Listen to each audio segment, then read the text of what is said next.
ঢাকা আন্তর্জাতিক বাণিজ্য মেলায় দুপুরের পর ক্রেতা ও দর্শনার্থীর ভিড় বেড়েছে। সেই খবর জানাতে মেলা প্রাঙ্গণে আছেন সহকর্মী সাখাওয়াত হোসেন শাহ। সরাসরি যাচ্ছি তার কাছে। বাণিজ্য মেলার কিন্তু আজ ষষ্ঠ দিন এবং ষষ্ঠতম দিনে এসেও মেলায় কিন্তু ক্রেতা দর্শনার্থীদের সংখ্যা ধীরে ধীরে বেড়েছে। সকাল থেকে দর্শনার্থীদের সংখ্যা তুলনামূলক কম থাকলেও বেলা বাড়ার সঙ্গে সঙ্গে এই ক্রেতা দর্শনার্থীদের সংখ্যা কিন্তু বেড়েই চলেছে। আমরা এখানকার ক্রেতাদের সাথে কথা বলেছিলাম, তারা যেটি জানিয়েছেন সকাল থেকে তারা ক্রেতাদের আনাগোনা খুব কম থাকলেও যখন বেলা ৩টা বেজে যায়, প্রতিদিন বেলা ৩টা বাড়ার পর থেকে তাদের মূল যে কেনা বেচাটা সেটা জমে ওঠে। মেলায় এবার দেশীয় পণ্যের পাশাপাশি বিদেশি বিক্রেতারাও এসেছেন, তবে দেশীয় পণ্যগুলোর দিকেই এখানকার ক্রেতাদের চাহিদা তুলনামূলক বেশি বলে তারা জানাচ্ছেন। তারা বিক্রেতাদের সাথে কথা বলছেন, জানার চেষ্টা করছেন কোন পণ্যটির কি দাম এবং তাদের সামর্থ্য অনুযায়ী তাদের পণ্যটি তারা নিয়ে যাচ্ছেন এবং সেই চিন্তাটি মাথায় রেখে বিক্রেতারাও কিন্তু এবার সেই তাদের কাঙ্ক্ষিত পণ্যটির অনুযায়ী বিভিন্ন ধরনের ডিসকাউন্টের ব্যবস্থা করেছেন।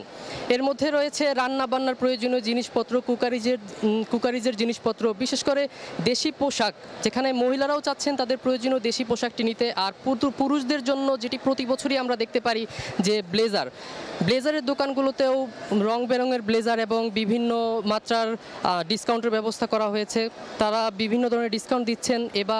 এছাড়াও যারা এবার মেলায় ফার্নিচারের কেনার কথা চিন্তা করছেন তাদের জন্য কিন্তু একটি সুখবর হচ্ছে, এবারের মেলায় ব্যাপক ফার্নিচারের ব্র্যান্ডগুলো উপস্থিতি কিন্তু লক্ষ্য করা যাচ্ছে এবং তারাও ফার্নিচার ব্যবসায়ী তারাও কিন্তু 15% থেকে শুরু করে 30-35% ডিসকাউন্ট দিয়ে ক্রেতাদের আকৃষ্ট করার চেষ্টা করছেন এবং সেখানে সকলেই তারা পরিবার পরিজন নিয়ে পছন্দ অনুযায়ী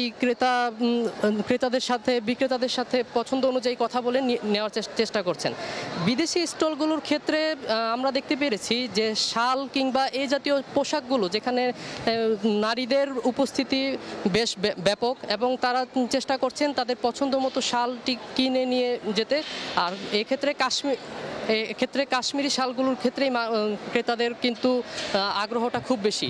তো মোটা দাগে বলা যায় ঢাকা আন্তর্জাতিক বাণিজ্য মেলার ষষ্ঠতম দিনে এসে কিন্তু ক্রেতাদের যে সমাগমটি সেটি সর্বশেষ 30তম দিন কিংবা তারপরেও যদি বর্ধিত করা হয় তারপরও সেই সমাগমটি আরও বেশি বাড়তে থাকবে কিংবা ক্রেতারাও তাদের পছন্দের পণ্যটি কিনতে পারবেন, এমনটাই প্রত্যাশা করছেন সকলে।